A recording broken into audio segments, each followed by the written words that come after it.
Hi, I'm making this video because I had some people that were asking me questions about, my connections to Max Spears and stuff. I've spoken to him on the phone once before what I believe was a murder. And we had resonant energies for sure, and we were both put in the same type of programs. So, excuse me, I gotta stop popping up on my phone.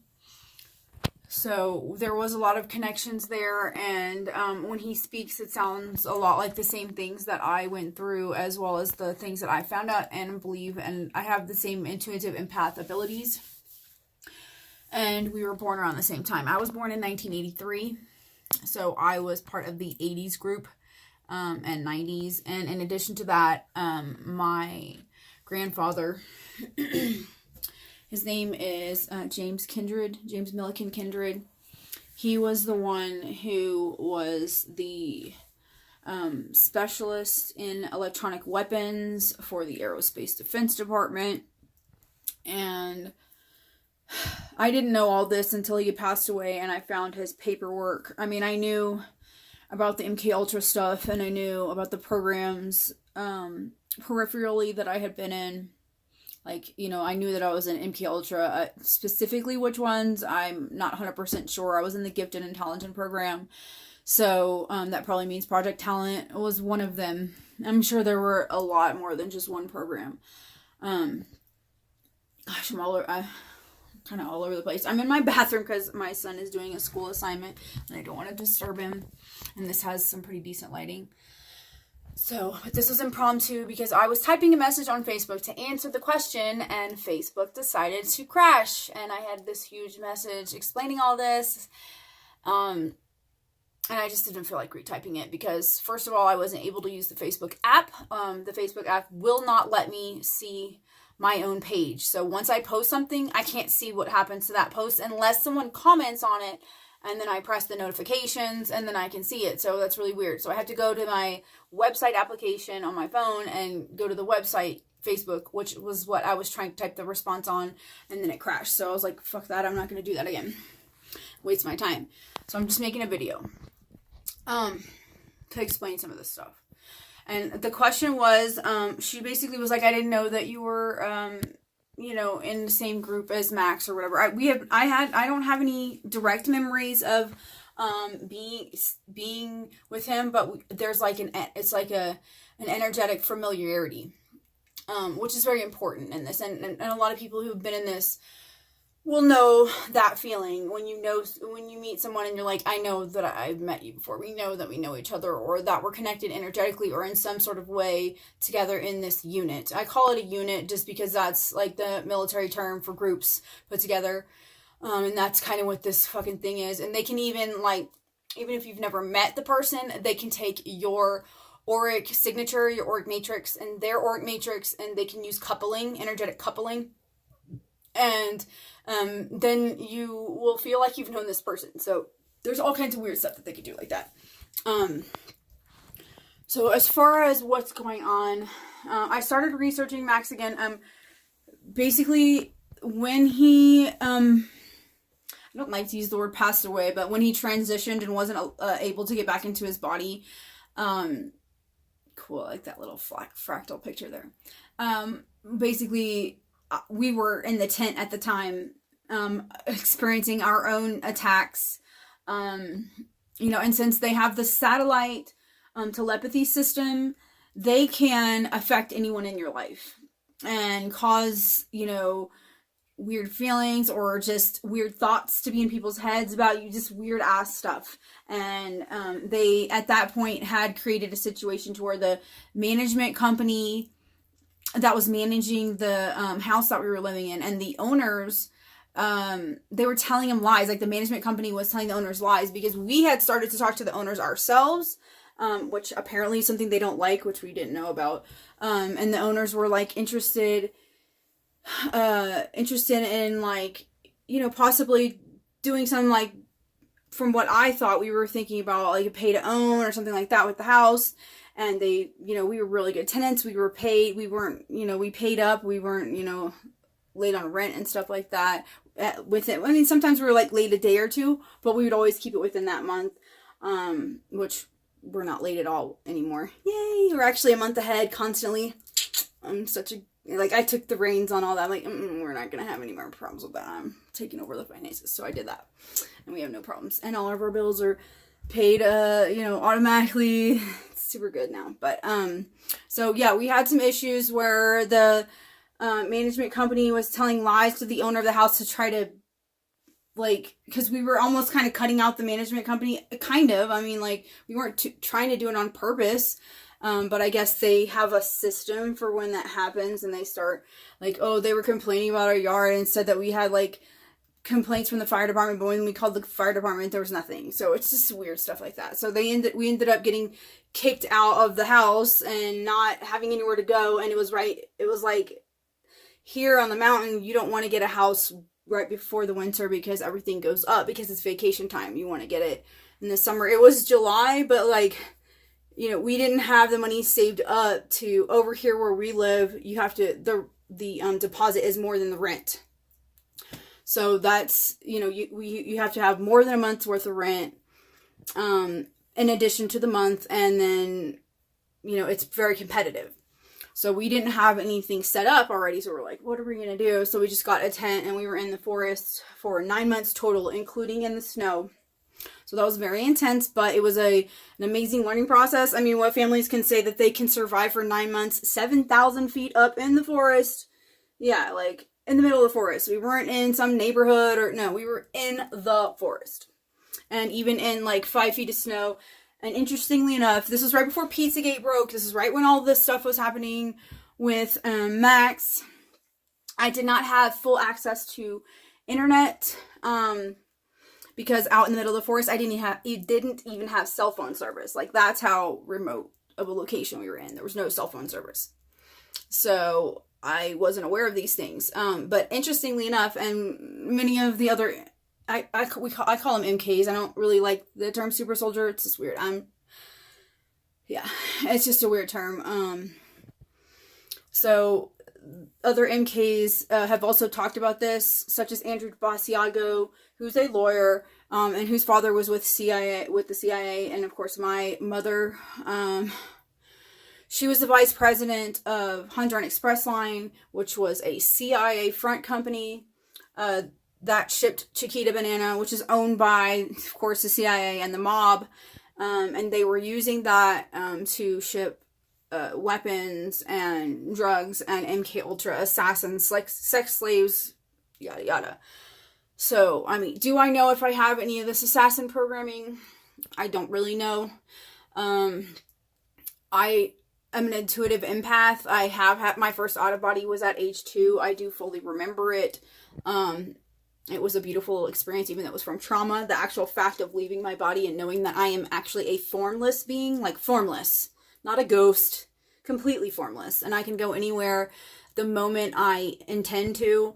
And when I'm in that state, if I focus on something, I instantly know exactly why I'm seeing that and the understanding and explanation of it. So even though I was 2, I understood exactly what was going on. And so that was really, while it was traumatizing and unfortunate for my mother because she was getting beat at the time, and I was only 2. But it was still quite liberating experience because not many people like 100% know themselves to be formless. So that was another thing that got me, that made me a prime subject for this. So, sorry. Okay. I'm trying to put this in like a outline, but I really didn't. I just kind of started going. Okay, so from my childhood, let's just kind of give a little synopsis. So I have my mother, we talked about her. She was vice president of Hell Honduran Express Line that shipped the Chiquita banana. And that was at a building 3445 North Causeway Boulevard, Metairie, Louisiana. And that's right next to New Orleans. And it's right next to Lake Pontchartrain. Lake Pontchartrain has the second largest bridge in the world, and it has a Navy base under that. And that Navy base has a secret connection tunnel to another underwater base, like 100 and something miles outside of New Orleans, in the water, underwater base. And that base also has tunneling systems that connects to Area 51. And the mountain that I currently live on, go figure, in California, Big Bear Lake, you can look it up. It's in the San Bernardino Mountains, 7,000 feet up. It's a beautiful place. I love it here. This is a crystal and granite mountain. It's very important, and it has an aquifer. So it's a very important mountain, but unfortunately, they do have a base under here. And if you'll listen to videos by Ralph Ring, you will see that he admits that he was here on this mountain in the Lake Arrowhead side. There's two major like cities up on the mountain, because there's two major lakes. There's Lake Arrowhead and Big Bear Lake.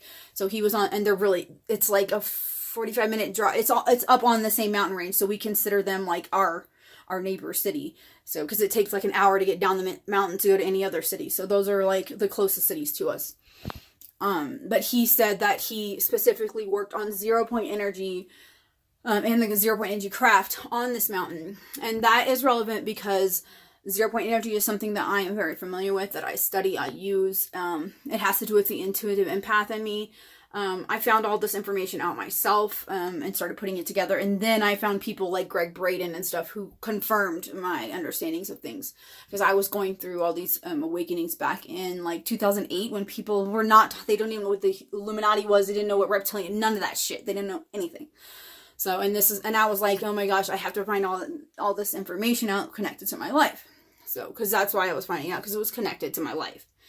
And I had a 3-year-old son. So I was like, no, I need to know what's going on. I'm not going to be a mother in a world that I don't fucking know what's going on in it. So all you adults out there, time to wake the fuck up.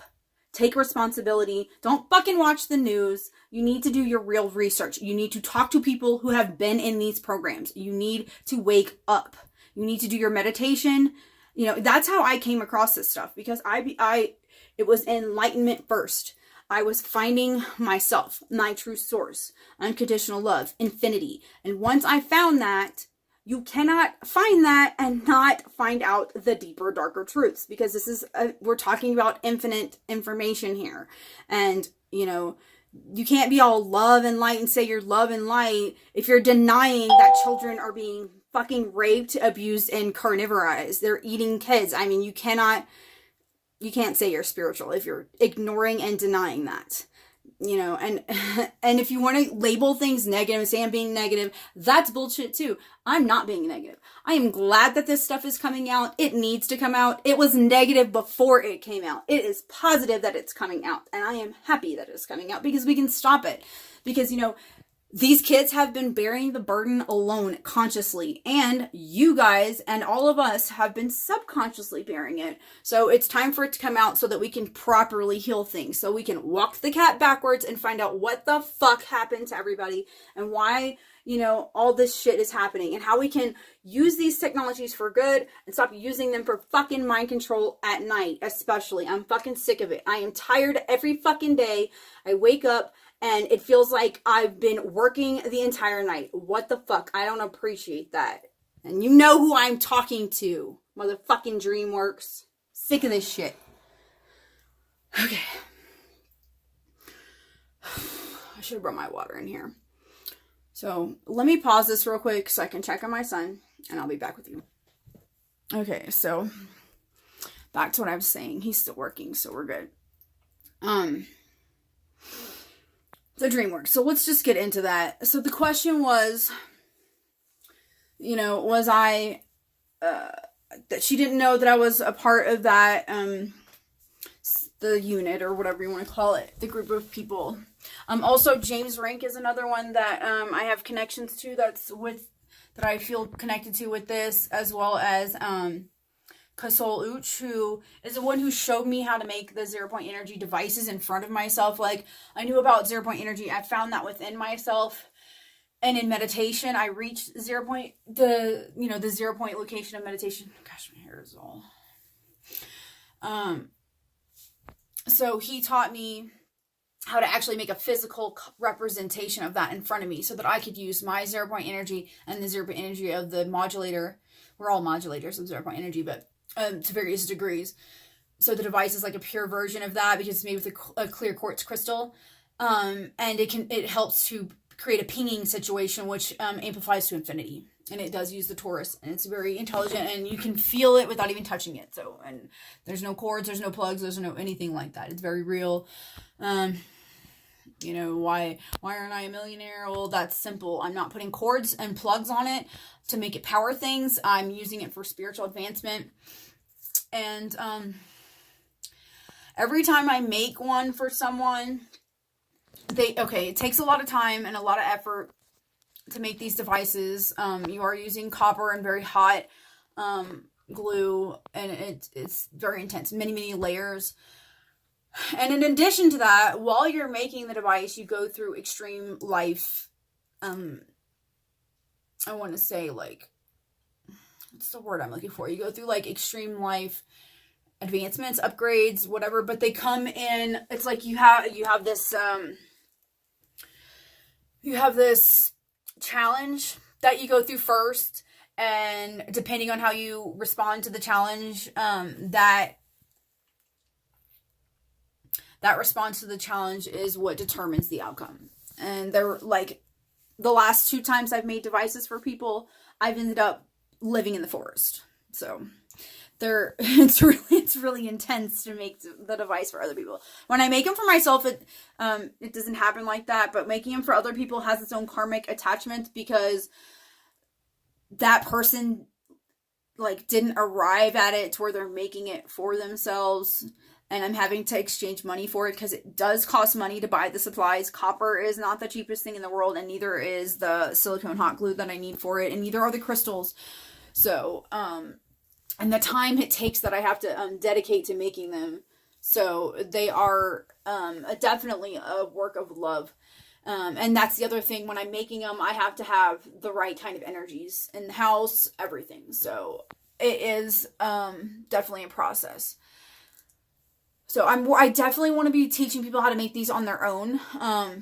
But there's an aspect to that too, because there are guidelines, there are protocols that need to be followed, and I can't really guarantee that people are going to be following those protocols when I release a video. So I think that's kind of why the universe has kind of put some stuff in front of me. Like every time I try to do a video about it or something, it's just like things come up. So I don't know. I'm going to try to get that. I still want to do that. Just following the flow on that. So the 0 point energy devices, I was mentioning that. So that's one of the things that I guess they knew that I was going to be getting involved with. So the deal is with these people, with the CIA, whatever you want to call it. Like I usually call it the CIA because that's the connection that I have directly with it. Because my mom's boss was a CIA agent, Raymond Favaloro. I don't know if that was his birth name. I heard it was Raymond Petrosio by a connection of James Rink that linked up. He said he looked at the dark web for some paperwork and found that. I don't know if that's 100% true or not. That's just what I heard.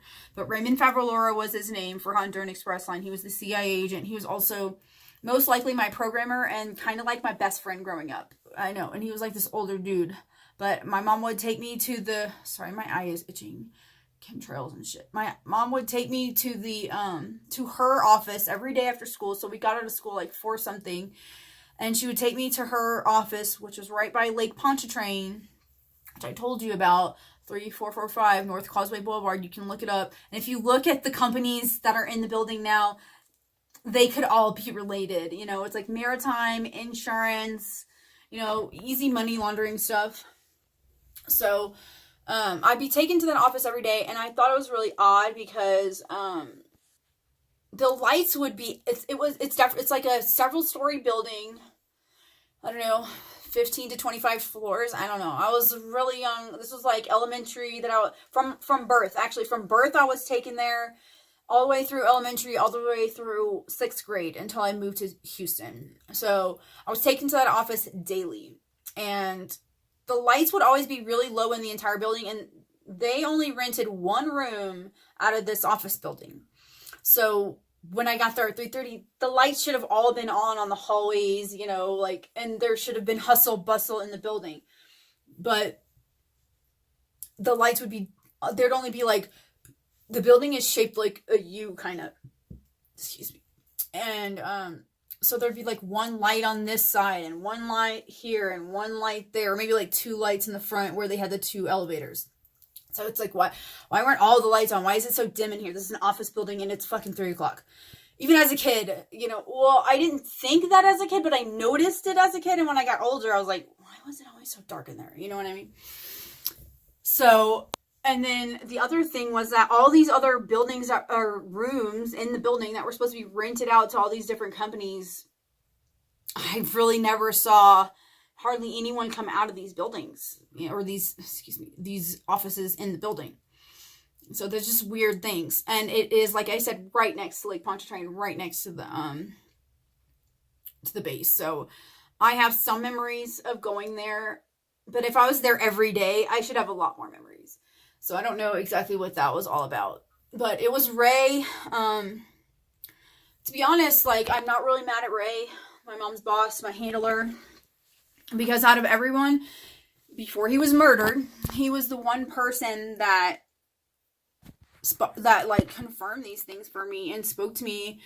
And I really wish he was gosh, I should really be contacting him more astrally, but I wish he was here today in front of me in 3D so that I could have a conversation with him, for God's sakes. Because I did have a conversation with him when I was 25, and that's where he confirmed, yes, he was CIA. Yes, he is CIA. There is no was CIA, but yes, he's CIA, and he was getting microwaved at the time. Gosh, my hair is all wily, whatever. He was getting microwaved at the time. He would wake up with burn marks on his chest. His fingers would involuntary, like one at a time, fingers and toes would lift up at night while he was sleeping. These are all things that they use to like reset the connection to your, the coupling to your auric matrix. You know, that's by moving your fingers around, they're like calibrating, making sure that they have everything, you know, that you're calibrated right. But they were microwaving him, and he ended up having, a heart attack, of course. And I kept wanting to call him again. You know, it's like I called him when I was, I think 23 or 25. I can't remember exactly, but, and like I said, I had left their office when I was in 6th grade, but he was like a best friend to me. So we kind of kept in touch. When my mom was being abusive and stuff, I would go to him and he would try to talk some sense into her, I guess. So I called him when I started finding out about all this MK Ultra stuff. And, you know, there was a lot of confirmation that he gave me. And he honestly said, and this is like one of the parts that I don't talk about that much, but it's probably one of the most important things that he told me. And that is that there's a bunch of us that are that the CIA classifies as what they call higher order.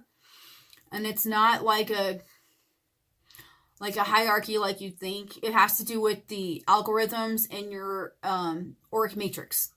Those algorithms in your auric matrix have a higher order within them than most. And so that means that people that have that in their aura have the ability to teach the phase conjugation of infinity compressed into one, so that you can have infinity but have one coherent understanding of reality of your life, of infinity, of everything. It collapses all of the quote unquote mistake timelines into the only possible true source timeline.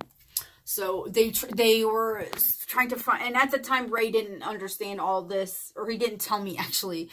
He told me that I was part of the higher order, and it was definitely involved with people who were in the MK Ultra program. He happened to mention that Obama was part of it, and he knew that Obama was going to be the president before he was the president. That was one of the things, you know, back when MySpace was out, I had posted that. But when I asked him what the higher order was, I was like, what is that? Some sort of like Illuminati thing, you know? And I just kind of started learning about the Illuminati. He gave this, you know, a typical CIA chuckle, which is like, yes, no, you know, yes, no, haha, a lot more, you know, all this kind of stuff. So, and I didn't really push about it. There was definitely stuff that he was trying not to say. you know, I mean, obviously he got murdered after it. So like pretty close after that conversation. It's fucked up.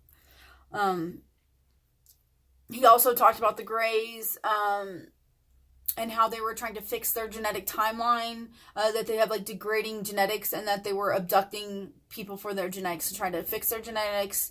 And upon more intuitive research into this, I realized that it's a timeline thing. All this stuff is about timelines. People need to fucking understand there is no like solidity in time like you fucking think there is. They can change shit in your past, and it'll change it in your fucking past. You know, like, I grew up, my dad was a pastor, okay? He was a pastor. My house was a church for a while, okay? And I was read the children's Bible all the freaking time. And I even had a little stuffed animal that was a little lamb, okay? Lambsy Divey, I called her. And they would read me the story of the lion and the lamb, and you know, you can go and look in the Bible right now, and it doesn't say anything about the lion and the lamb anymore. It says the wolf will, and it changed twice, because at first, and my husband and I looked this shit up. At first, it said that the wolf will lay with the lamb, and now it doesn't even say lay. I forget what it says, but you can look it up. It says the wolf will be with the lamb, or something weird like that. It doesn't even say lay. So, you know, these timelines change, and they are changing. Big time. And they use that against us. So to try to bring this all together and get to the Dreamworks. What's basically happening is, back in the day, they used to have to use physical trauma and physical torture because they didn't have the technologies that they have today. And the family was very involved. Like, they would look for people who had abusive parents, and I had abusive parents. My dad was a pedophile. I don't personally have memories of my own abuse. If I have them, I would love to remember everything, because I am the kind of person that I face things head on. I would never want to not remember because it's too bad. That's not me. I want to know the whole truth, nothing but the truth. So help me, infinite cosmos. So, you know, there's no, you know, I really, the fact that my dad was a pastor of a church means that there could have been a lot of weird shit that was going on, to be honest. Like, a lot of weird fucking shit. Because usually you find out that's where the most weirdest satanic bullshit went on. And he was a pedophile. But I would love to have my memories if he did sexually molest me. And I did have some symptoms of sexual molest. And my mom did tell me some things. But here's the thing. My mom is like a manipulative liar.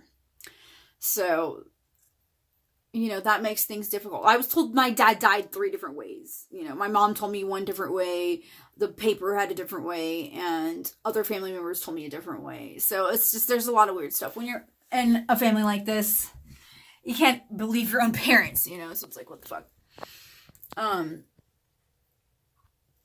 But yeah, he was a pedophile, and also very physically abusive. He's the reason, like I said, why I had my first out of body.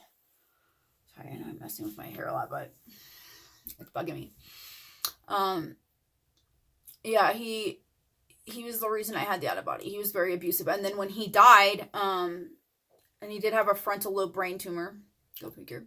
That's what they told me. And my mom told me AIDS as well. And then my possibly stepsister told me that it was an overdose. And he was an addict. So, okay, I need to pause real quick and go back to helping Joby, but I have a lot more to say, so